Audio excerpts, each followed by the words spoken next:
So I want to bring up a topic that I hear about with greater frequency than I'd like to. Um, it's psychosis.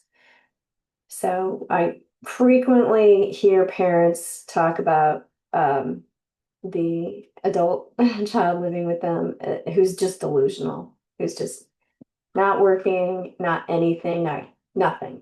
They're just in the house and gaming and angry and in a delusional state. And, we're not all multimillionaires who can, check someone somewhere and try to solve the problem. And frequently they won't consent to it. Um, but there is the case where I think for about 100 years we've known that certain lights flashing in people's eyes can trigger seizures. I think that's a well-known thing, seizure disorder.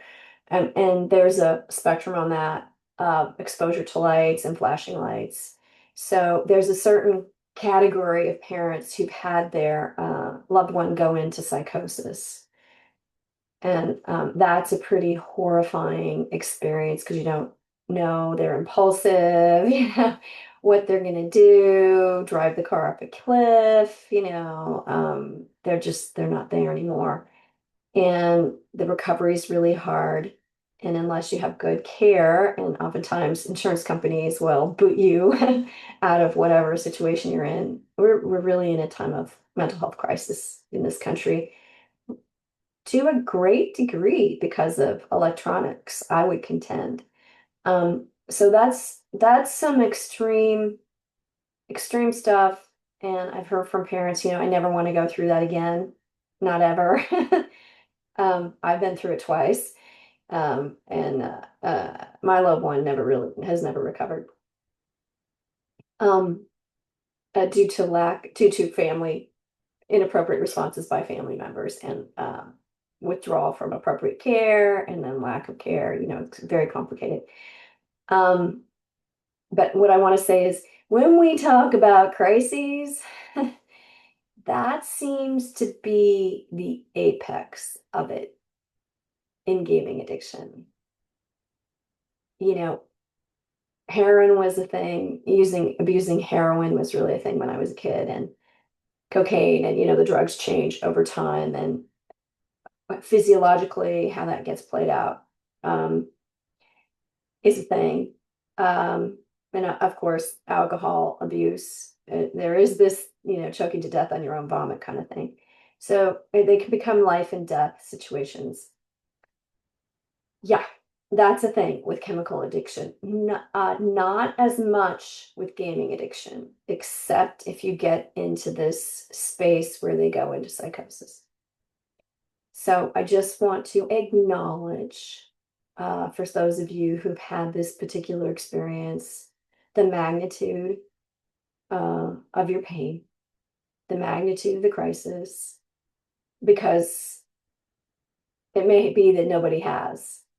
Like I never heard, "Oh, I'm so sorry you're going through this. I am so sorry for all the pain and the suffering." And I just didn't hear that from anyone of the professionals. And I've been on the other side of that. I've worked in a psychiatric unit. I've helped kids stabilize when they were in psychosis and coming out of it wondering what in the world happened. They don't know what they did or said and the horrific things they may have done and said to their loved ones. So I've been on the other side of that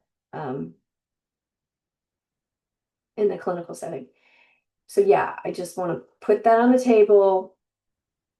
Think about it. If you've got a delusional kid and a delusional adult, a delusional spouse, it's a 911 phone call. And these things can get worse. It would surprise you. So June 17th, Al-Anon helps many of us to cope with crises that we simply could not have managed on our own. We learn to lean on a power greater than ourselves, and through faith and support around us, we discover that we can live and even grow through terribly difficult times. For most of us, the situation eventually alters or we learn to find peace with it. But some of us continue to worry, what if crises return? Al-Anon has helped before, but will it work for me if I need it again? What if some other misfortune comes to pass? I cannot know what the future will bring. My best hope is every bit as likely to occur as my worst fear. So I have no reason to give more weight to my negative assumptions. All I can do is make the most of this day. Today, I can choose to trust my recovery, the tools of the program, and my higher power, and to recognize how very far I have come. Today's reminder. Today, I will take a few minutes to acknowledge my growth. I am not perfect, but I certainly have made progress. Here's the quote. We may not recognize our progress right away, but the effects of working the Al-Anon program are profound and lasting.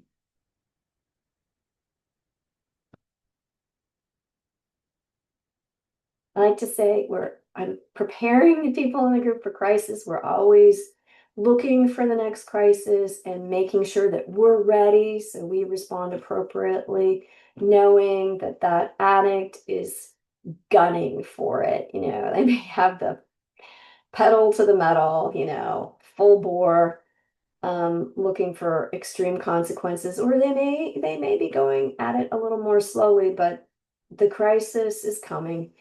And it's most important that we have ourselves prepared in every way possible for that moment in time that, from what I've seen, God says he's had enough and it's time to change in the life of the addict. And we look forward to that. We look for it because that's where real change happens. It doesn't necessarily have to be a rock bottom experience. I've seen radical changes in very subtle ways where people just go up and go, what am I doing? And I got to stop this, but the point is we got to be looking for it. And if we're feeling the airwaves with our anxiety, worry, and everything, we're not going to see what's going on. And there's nothing subtle about saying, you've got to change, expressing our hysteria. And when someone's coming out of it, they don't need our hysterical noise. They need us attentive and supportive. So remember, the crisis is a blessing in disguise. Always. And everyone's particular crisis is different. Some of us are more stubborn than others. Some of us are, some of these people's lives are being absolutely micromanaged by other people. And it's scary. It's scary. So that's why it's important to have your attention focused on a higher power so that you can be at peace. Blessings on your day.